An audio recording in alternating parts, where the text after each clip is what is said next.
Hi, everyone. Welcome to the Change Starts Here podcast. I'm your host, Dustin Odham. And on this week's episode, we have Richard Gerver, who is a former teacher, former school leader, and now is an award-winning speaker, best-selling author, and world-renowned thinker. His goal is to help all of us think outside the box. So the conversation today was one of the most enlightening and inspiring and challenging conversations I've had. Some of the books that Richard's written, one's called Change, Learn to Love It, Learn to Lead It, Simple Thinking, How to Remove Complexity from Life and Work, Creating Tomorrow's Schools Today, and Education, a Manifesto for Change. As you can tell, he's very passionate about pushing the boundaries and looking for the future of education. And so it's a refreshing podcast to listen to. Richard even tells you to turn it off at one point. So I'll have to have you listen to that and pray you don't turn it off, but maybe you need to. So turn it off and come back. But it was just a great conversation. He's someone that I could have kept talking to for 2 hours. So enjoy it wherever you are listening to this. I hope you're doing well. And thanks for listening. All right. So Richard, thank you so much for being here. We're really excited to have you. The first question that we start with every guest is, who are you and what do you love about what you do? Oh, wow. How long have we got? It's like a self-analysis. I am a former educator, a teacher, and former school principal. That has always got me out of bed in the morning. That drove my life from the first time I discovered that teaching was what I really wanted to do, which wasn't one of those things, I wasn't a youngster. I wasn't one of those children who classically said, oh, I want to teach. I actually found teaching when I started dating a young woman who was training to be a teacher. And as part of my shtick, as part of my chat up, told her teaching was the most wonderful thing in the world. Anyway, she held me to that. We're still together, by the way. We're celebrating our 28th wedding anniversary this month. That's awesome. So that worked out. But because of her, I found teaching. I went into a classroom, fell in love with that job. So I was a teacher and principal for the best part of 20 years, but for the last 14 years, and we might come on to this later, we might not, I moved away, not because I fell out of love with the job, but because other opportunities opened up to me to explore wider areas around innovation, human leadership, human capacity, change, and funnily enough, that same young woman, when I was procrastinating about whether I should give up my job as a school principal, who by then was a school principal herself, I remember one night, those endless meetings where I was driving her nuts, going over all the things I wanted to do and all the reasons why I couldn't do it, right? And she said to me one night in the way that only a North Yorkshire English woman can, and for any of your listeners or viewers who have ever met a North Yorkshire woman, you'll understand. And if you haven't, when you do, you will. She turned around to me one night and she looked at me right in the eyes and she said, you have spent the best part of 20 years telling young people to seize opportunity and take risks. Are you going to be a hypocrite? And that was the moment I knew the procrastinating had to stop. And what drives me now is really what always drove me as an educator, to see people realize their potential and opportunity and to help facilitate that, I guess. Yeah. I mean, I'll say, depending on where you're at in the school year, right now, most of our teachers across the world are hopefully on a beach somewhere or relaxing, wherever that is. It can be tough, right? So one thing I always remembered my first year of teaching, of never doubting that my students, no matter how they were behaving, had potential. But sometimes, just like my own kids, they act in a way where it's tough to continue to, put on a smile and to really pour into them. How did you make sure that regardless of how kids acted or their choices, you were always believing their potential? I think for me, it was always understanding that their behaviors had a reason. And that they weren't personal to me, or maybe sometimes they were if my lessons were boring, but that every student has a reason, that they're not very, very few, and a tiny percentage of human beings are genuinely nasty individuals. And most children, when you're educating them, have reasons for their behavior. And I used to see that as a professional challenge, to understand the why, to have the patience to not take it personally. And, you know, I think most teachers listening to this now, hopefully on a beach somewhere, maybe, will identify with that golden moment. You know, it's the magic, isn't it, in our job, when you unlock something in a young person, whether it's a behavioral problem, whether it's a self-esteem issue, whether it's something to do with what has been a block in their learning. And so for me, they were always challenges to be solved. And I think, you know, knowing, and I think this comes with the richness of experience as an educator, the more you do it, the more you see those cases unlock themselves because of that interaction, the investment in the emotional side of truly getting to know your students. That's where the real value comes. You know, those nights when you get in the car and you're exhausted, you've had a long day at school, you've got marking ahead of you. But those moments where you saw the smile on some student's face as you managed to turn them around in whatever capacity that was, is the stuff that sustains you. I think, so as I think about, I didn't mean to give us that example of thinking about everybody on a beach somewhere, but I'm hoping they're somewhere like that. I often spent, I don't know, my first decade of an educational leader thinking through, spending July kind of getting my head around how I wanted to dive back into my team and my school and my district. You know, as a former school leader, what are the things that you're thinking about this time of year to get ready to have a great school year coming up? I think for me, two things. The first is actually a step back from that, which is to give yourself permission not to think about it. I think one of the great challenges for all leaders, but particularly in education, because I think we're unique wherever we are in the world in this, that we feel guilty about ever taking a breath or a step backwards.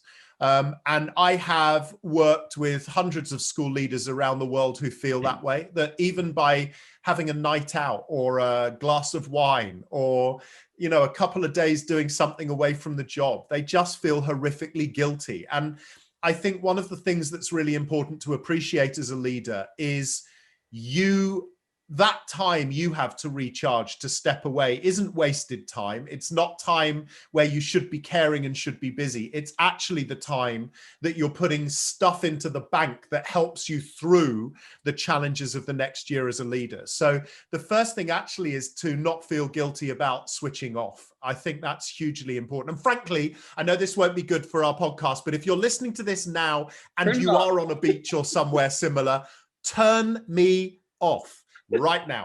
Come back to us later, right? I know I shouldn't have said that, but so that's the first thing. The second thing then is to really explore not just the stuff that went wrong the year before, because again, that's something we are predisposed to as leaders and educators. We tend to be very much predisposed to obsessing with what didn't work, what we got wrong, the mistakes that were made. How do we fix the problems?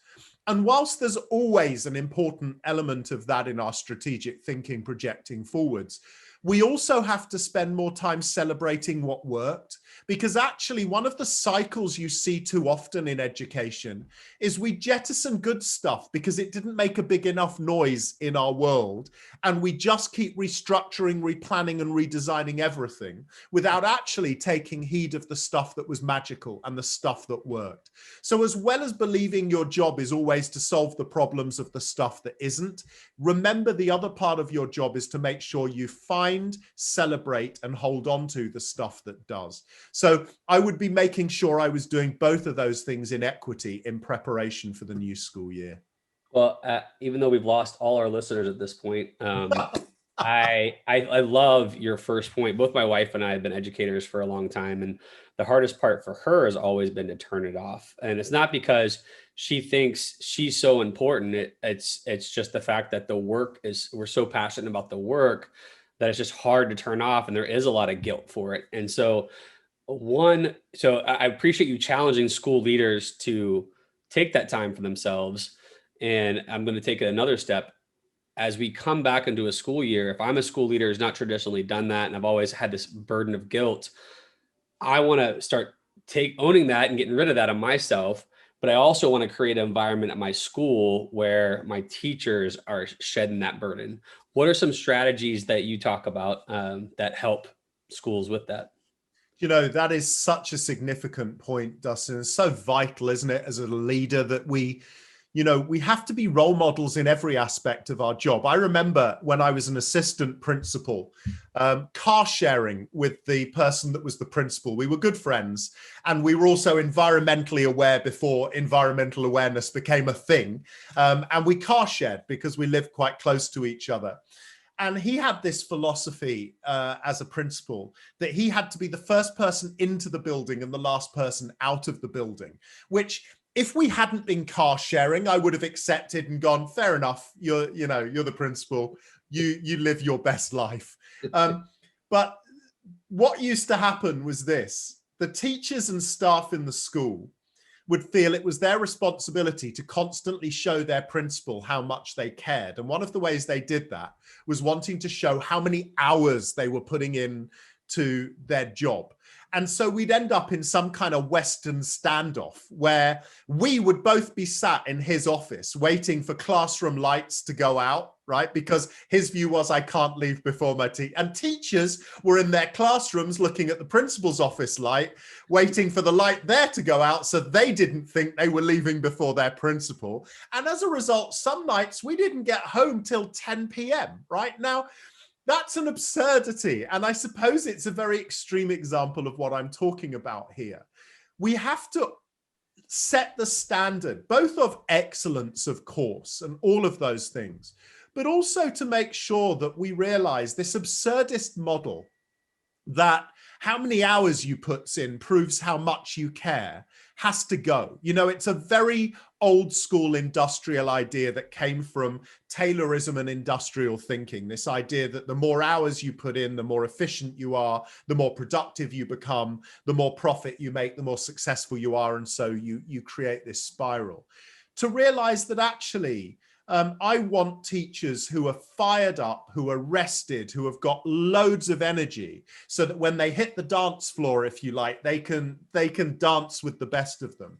And so I think it's really, really important, A, to role model behaviors, but also B, to be really there for them on a human level, and to make sure when they need it, you're giving them permission to step away. And by the way, the other thing that I think is really important here is to remember that even if you're taking a breather, and however you might do that, whether you go for a run or a walk, whether you swim, whether you are deeply into the arts or whatever it is, those moments actually are subliminally giving you loads anyway, right?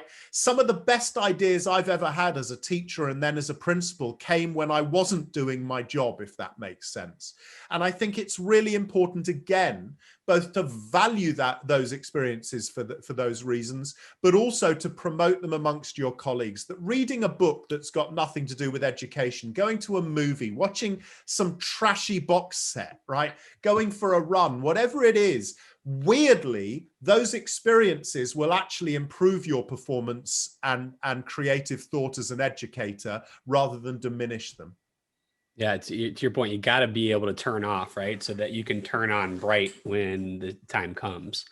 I don't know if you've been experiencing this, but as I've talked to educators over the summer, thinking about next year, I find it to be a little bit of a mixed bag, but when they're thinking about coming out of COVID over the last 18 months or so, what the future holds. So I see there are some folks who are just optimistic all the time. And there are other folks who are realistic, and they're not trying to be pessimistic, but they're having a tough time trying to see what the vision of the future is, because they're a little bit held in the past. One, are you seeing that? And two, what's been your encouragement to folks as they kind of grapple with coming out of COVID, and how do we step into the future? I think the debate has never been bigger around the future of education, because in some ways, although teachers have never worked so hard and upheaval has never been so gross, in a way, the whole system's been thrown in the air by the nature of COVID and the lived experience of it. So there are really interesting questions being explored, particularly, I think, about the human learning from all of this and our ability to be more adaptive to change, more able to deal with change and uncertainty, and how we track that narrative back to the education sphere. Were we prepared not to live in a global pandemic that's a once in it, but, were we prepared to live in a world that changes as fast as it does now, whether it's AI and new technologies, environmental chaos, economic chaos, socio-ethnic issues, whether it is the health crisis around a pandemic or anything else? Were we prepared to not just survive, but thrive in such deep times of change and uncertainty? Because I don't want to sound pessimistic here, but the one thing we know is hopefully it won't be long before we've taken control of this pandemic, but this will not be the last moment in our lifetime of profound change where we're feeling that we're having to run just to keep up. On the flip side, and the optimistic thing about that is people need to reflect on what we've learned and gained from the last 18 months, right? And one of the things that I think is really important is to understand, whether it's conscious or subconscious, is just how much our resilience pool has grown in the last 18 months. The one thing we know is you can't teach people resilience, really. You have to live it. And the way you live it is to overcome adversity. It's like going to the gym and working on weights. The more you break down the muscle fiber, the more it grows back stronger. And in some ways, resilience for me is a very similar thing. Until you've experienced adversity and found a way through those challenges, it's very difficult to put more resilience in the bucket, right? But because of what we've all lived through, we're all now playing with more resilience, whether we know it or not, whether we feel like it or not at the moment. And that goes for our students too, by the way. When you think about the post-Second World War generation, who showed not just unbelievable resilience through their lives, but one of the most innovative and dynamic generations in human history. And I feel very strongly that our children's generation will be that next. I mean, I talk about this an awful lot to people. When you look at human history is punctuated with periods of profound darkness, right? If you go all the way back through our human history, there are moments of profound darkness. And I think we're coming to the end of another period of profound darkness, whether it's some of the polarization around the world and some of the horrific scenes we've seen in the political sphere globally, whether it's around the health crisis of the pandemic, the profound levels of inequalities that have been exposed, all of those things. Every period of darkness is followed by an explosion, a human renaissance, an explosion in innovation, in creativity, in culture and scientific discovery. And I truly believe that we stand on the cusp of that next great human renaissance, which will be driven by our children, but will be defined by the educators who are working with them now and moving forwards. And I think that's the mindset we have to go into the next few years with as educators, to understand that actually we are now in one of the most privileged positions in modern human history. Because if we get it right with the students we now have in our care, they are going to change the world and create the next renaissance. So, I mean, that's incredibly powerful. How do we, the question is how, like, if, we're coming back and I start the process of getting my staff galvanized around, like, we're at this renaissance, let's go after it. What do we do? Like, how do we really tap into that with kids? Well, I think the first thing is to not make the mistake that I think a lot of our policymakers are using right now, which is to think of the future as a catch-up plan, that education is all now about a deficit model, that somehow the last 18 months have been completely in some kind of vacuum where children and teachers have learned nothing. Because perversely, as I hinted at before, the last 18 months, we will probably find that whilst young people may not have learnt as much in terms of the defined syllabus as they would have done in a normal school year, what we and they have learnt over the last 18 months about ourselves, about collaboration, about the implementation of new technologies, about communication, all of those things are probably more profound than in any period of our planned education journey to this point in most of our lifetimes. And so the first thing I think is to take that step back and not just go, oh my goodness me, how are we now going to pull these kids out of the black hole they're in? But how are we going to highlight some of the learning from the last 18 months and use those as tools moving forwards? So for example, the number of educators who have been terrified of new technologies, of things like Zoom or whatever over the last 5-10 years, when we started to use tablets and wireless internet and even interactive boards, the percentage of teachers who would be terrified of what this meant. Suddenly, the last 18 months have fast-tracked everybody's expertise in a new way. And now what we should be doing is going, how can we exploit that experience and use it to develop new things, new ways of working? The other thing I think that's really important to remember is that educators in the last 2 years, again, we're not good at this, have innovated in a way that virtually no other industry or sector has. And that shows our potential. And sometimes we undersell ourselves and don't believe it in ourselves. What education has demonstrated, and I'm now one step removed from it, although my wife is still a school principal and my daughter's a teacher. So I've kind of lived vicariously over the last 18 months through that experience. I've basically been here to cook their food, mop their brow, and make sure there's a gin and tonic waiting for them at the end of the day. So I've had some use. But my point is that actually, I think we need to make sure that we help we explore what is it that went well? What have we learned in the last 18 months rather than going, thank God that's over, let's move on, forget it and change.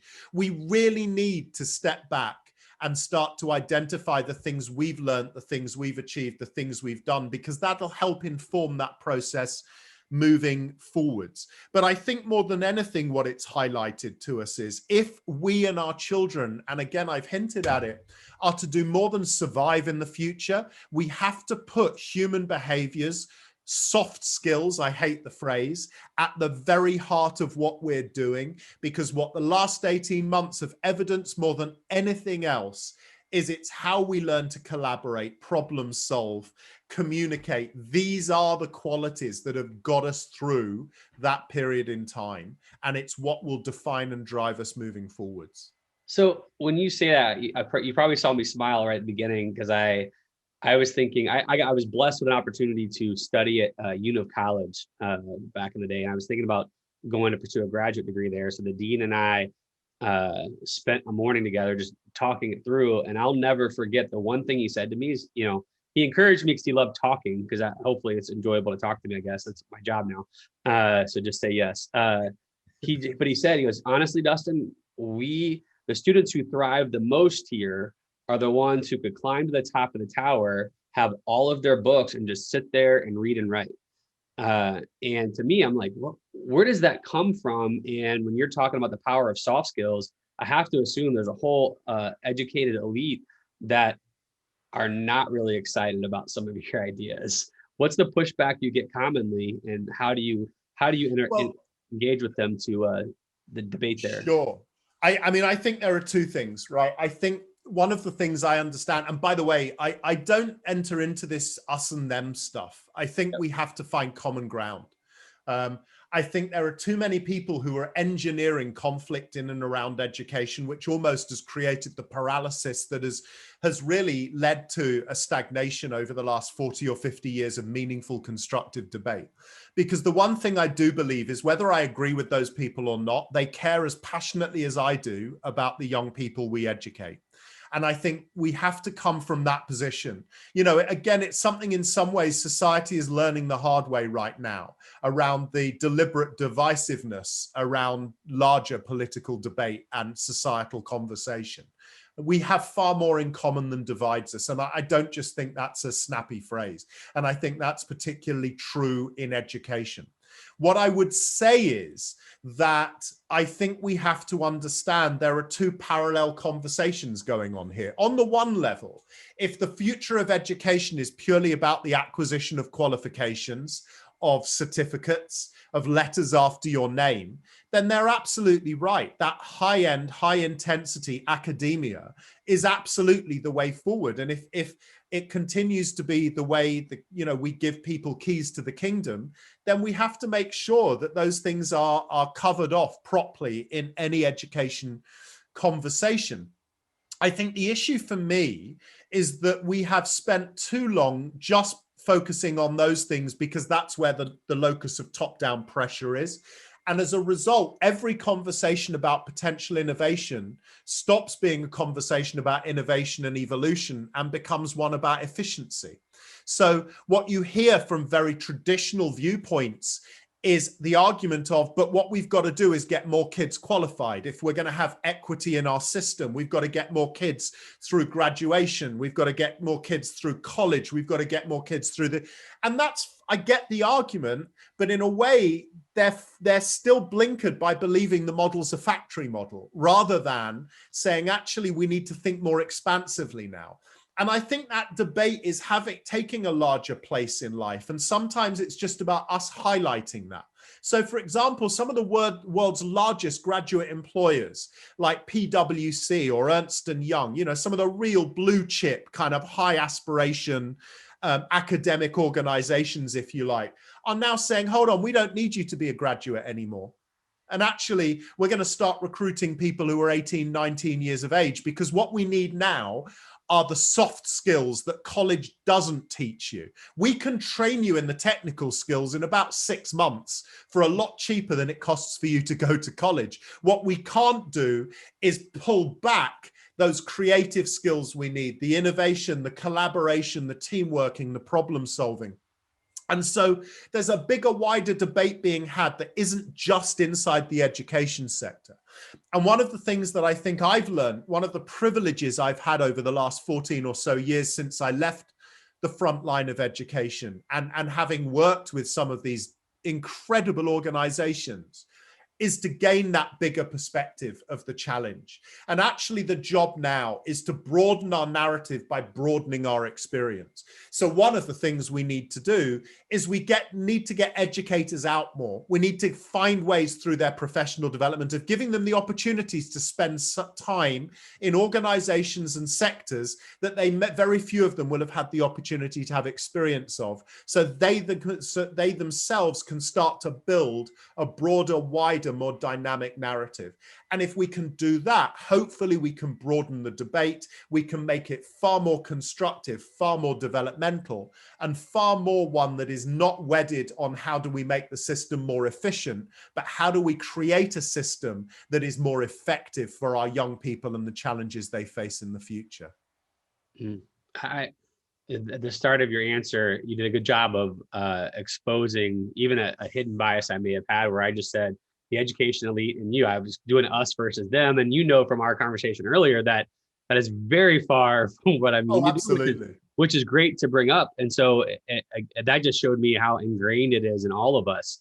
How as a school leader or a district leader, as I'm coming into next year, can I be thinking about ways to expose that bias that we all have, and increase serious, sincere collaboration? I think it's by asking a different question, not necessarily a dramatically new question, but by focusing on a bigger question. And the question that brings everybody together is, what kind of people do we want our children to be when they leave the formal education system? Now, the truth is, no matter what side or area or angle of the debate you come from, we're pretty much going to come up with the same stuff, right? We want them to be knowledgeable. We want them to be skilled. We want them to have hardcore knowledge. We want them to have soft skills. So if we start with that, because I don't believe it's a question we ask enough, we don't go back to the foundational vision. What do we want our young people to look like when they leave the education system as human beings? And if we can start from that point and we can create a consensus, then we can start to look at how everybody's viewpoint and experience has value. Do I want my kids to be literate and numerate? Of course I do. Do I want those children who are academically bright and gifted to be able to exploit that academic opportunity? Absolutely.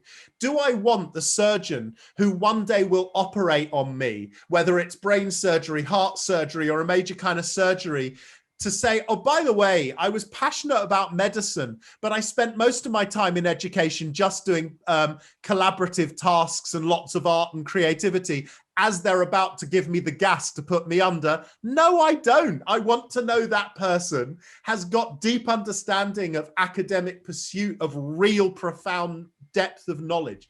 So for me, we have to create the consensus around the child. We have to take a step back from what do we teach and how do we teach it, right the way back to that foundational vision statement. And in my experience, when you do that, that becomes a much more galvanizing conversation, which you can then pin the rest to.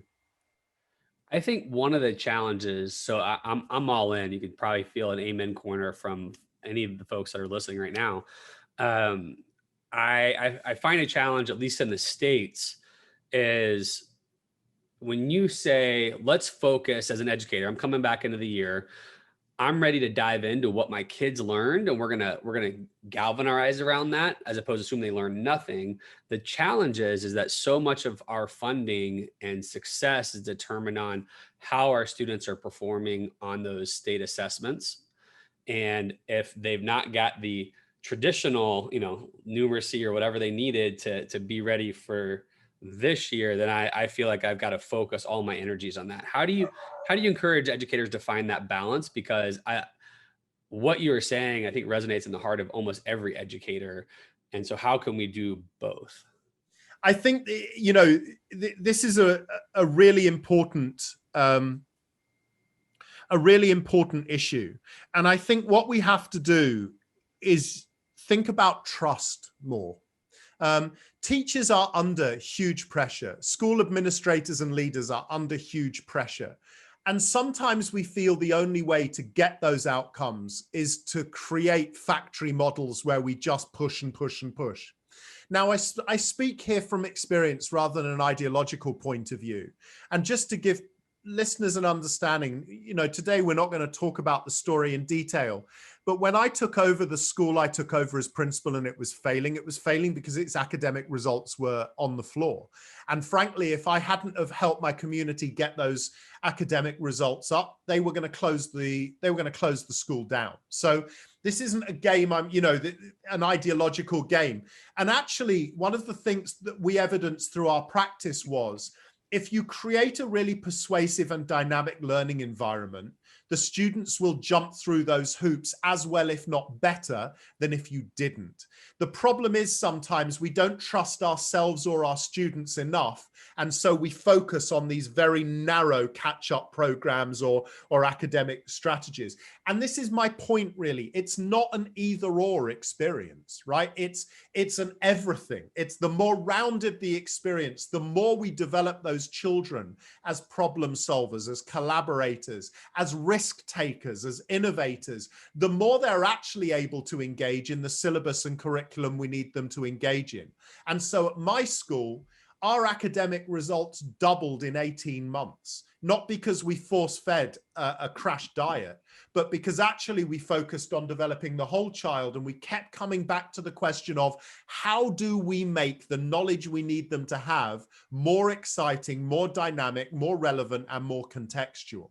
And so for me, it isn't an either or. And one of the really profound challenges on our leaders and administrators is to give our teachers permission, space, and time to realize that if we trust them and they in turn trust our students, and we create dynamic, persuasive learning environments, actually they'll outperform what they would do if we just focus on very narrowly getting them through the targets. I'll give you even a bigger piece of research to help galvanize that answer. Many people, many of your viewers and listeners will have heard of the OECD because they produce the international PISA league tables, which constantly tell us the US and the UK are illiterate, innumerate, and rubbish compared to China and Finland and all the other, really motivational stuff, frankly. But what's really interesting is policymakers do not read the actual research behind the headlines. First, by the way, when you talk to Andreas Schleicher, who's the author of those reports, he'll tell you they shouldn't be used as league tables because the context of each country is vastly different. But the more important thing is to read the research. The OECD produced the first global report into the links between education, employability, and skills in 2013. And it was called the Skills Outlook.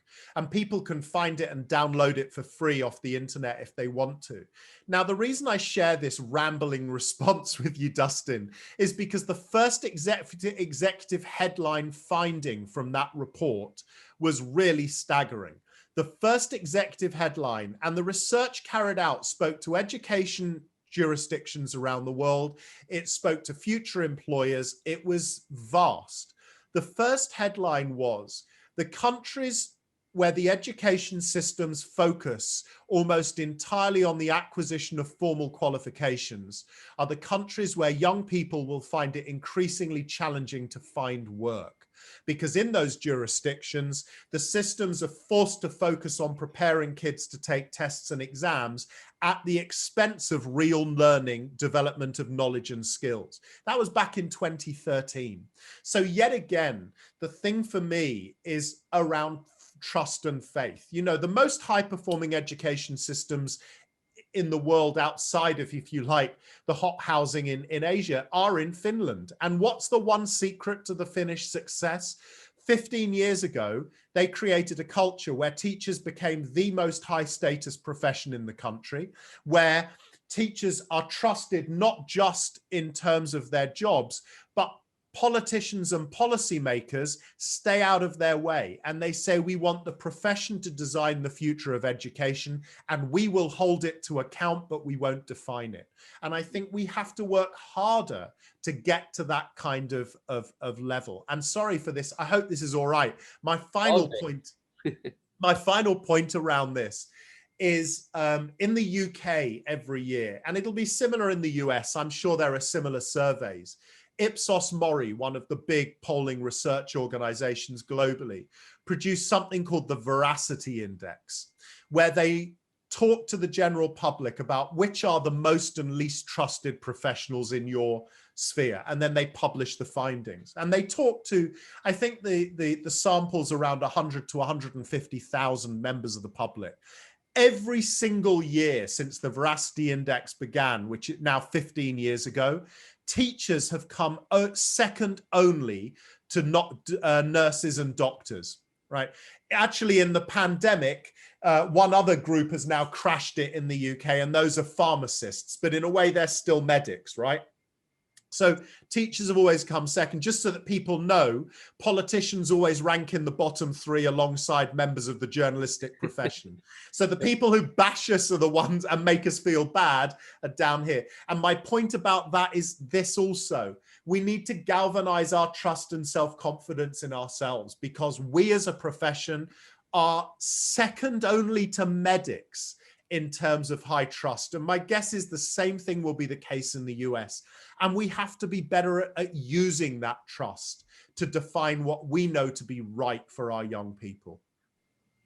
That'll get people fired up to go fight what they need in their communities. The last question that we ask every guest is something that kind of builds off of what you just did there, which is try to encourage people to galvanize.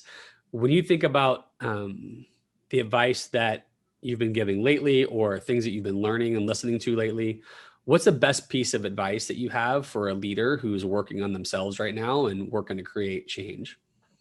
I think it goes back to something we talked about earlier, and it's to give up on the relentless pursuit of perfection, because there's no such thing. And I remember a teacher once saying to me, I was one of those kids at school who would throw a tantrum if I lost a mark on a test, or I was one of those kids, who didn't ace it. Funnily enough, I did the tantruming a lot because I was never that smart. So I spent more time tantruming than I did ever acing anything. But I remember one of my teachers taking me aside one day and saying something that's become a mantra to me. And it's this: remember that you learn nothing new by getting something right. Remember, you only ever learn something new from realizing you don't know something or you can't do something. And it's at that point the magic happens. And I would say the same thing to leaders. Your pursuit of perfection will always fail. And accept that, come to terms with it, and actually remember that the moments where you make a mistake, where you screw up, if you address that right, are the moments where you become a better leader, and therefore, by definition, better for your community. So that's the first thing. And the second thing, I think, is to remember that the most important quality of a leader is to listen. I think all too often we feel our job is to solve everybody's problems, to find the answers, to create the strategies, and we burn ourselves out. And actually our most important job is to find the talent in others and to empower them. It's really what great teachers do. And it's why often great teachers should make great leaders, because in a way the job is the same. So listen more, beat yourself up less, and learn to celebrate the mistakes you make, because those are the moments you're going to become a better leader. That's great. Well, your energy, I feel like, I mean, this, every time we talk, this is our second time talking, but you just exude this energy, and anybody who's seen you speak, this is fully who you are. Do you ever have any downtime? How do you recharge yourself so that you can shine right now or dance, as you said, on the dance floor? I do. And that's the privilege of my job now. You know, I don't have to work at the intensity that people working in our schools and colleges do anymore. But what I have learned to be better at is to just use that time and enjoy it. So going for a walk or a run, you know, those things are important. Watching trashy television. One of the things I often say to people, and I think I've learned to do more than anything, is if you're on, imagine you're on a train, right? And on that train, you don't lift your head up from your laptop or your work or your documentation. Just imagine all the stuff that's whizzing past outside the window that could make a profound difference to your life. And I think that's the thing I do now more than anything. I made a conscious effort to make it part of my formal life years ago, and now it's a habit. And that is, I spend as much time looking out the window as I can without feeling guilt. And I find that time helps me process what I learn, what I see, what I understand, and hopefully communicate it. And I think more importantly than that, Dustin, the energy doesn't come almost from sleeping too well. It comes from just bloody well loving what it is I do. And feeling blessed every day to know I do it, you know, and again, sorry for the rambling answer. The last 18 months have taught me that, as I think it's taught many people that more than anything, because over the last 18 months, I've lost the opportunity to travel, to be in rooms with people, to share that energy and that passion and to learn from them. And I think the energy now is the realization of how profoundly lucky I am to lead that life. And so that's where the energy comes from. I love what I do. And I make sure that I cherish the planned and unplanned moments equally. Yeah. One last thing as you were talking made me think of in my preparation of listening to podcasts, of your listeners, you're reading your books, listening to your TED Talks.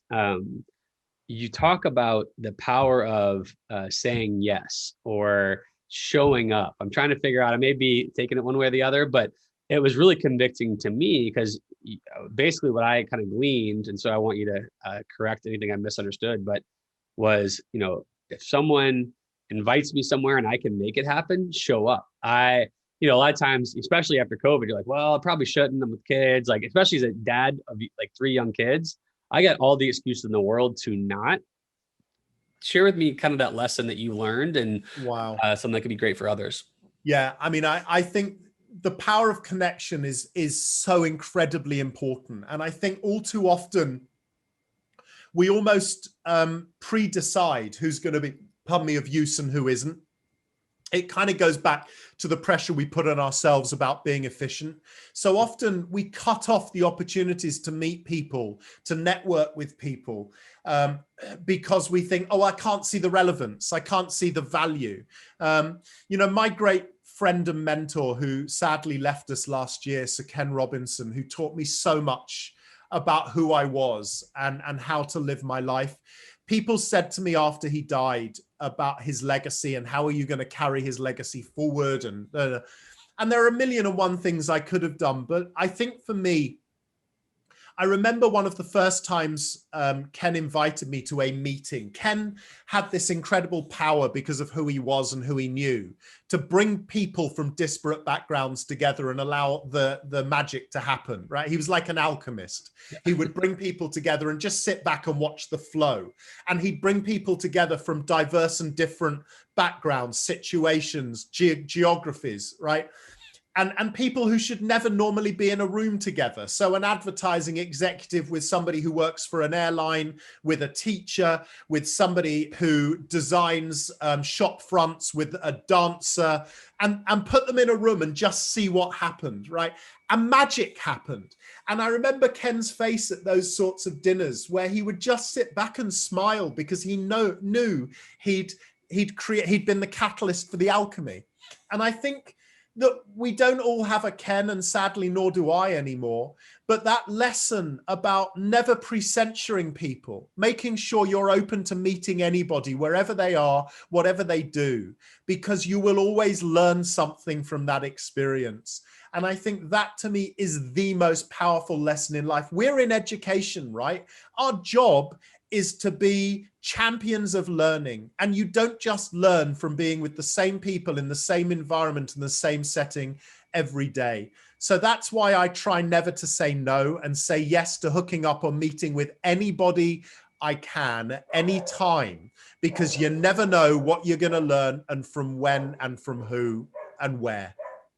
Yeah, that's incredibly refreshing. Like I said, it definitely is something I wrote down. I've been trying to work on since then. So I appreciate it and hope people run with that.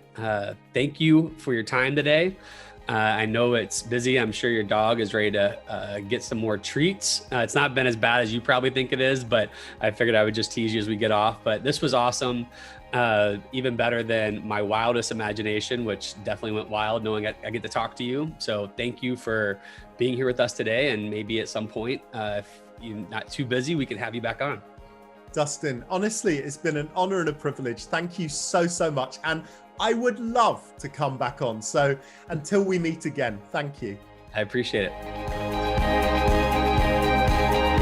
Please support us by subscribing to our YouTube channel, podcast on Apple or Spotify, and help us celebrate the beautiful, messy work of shaping human potential.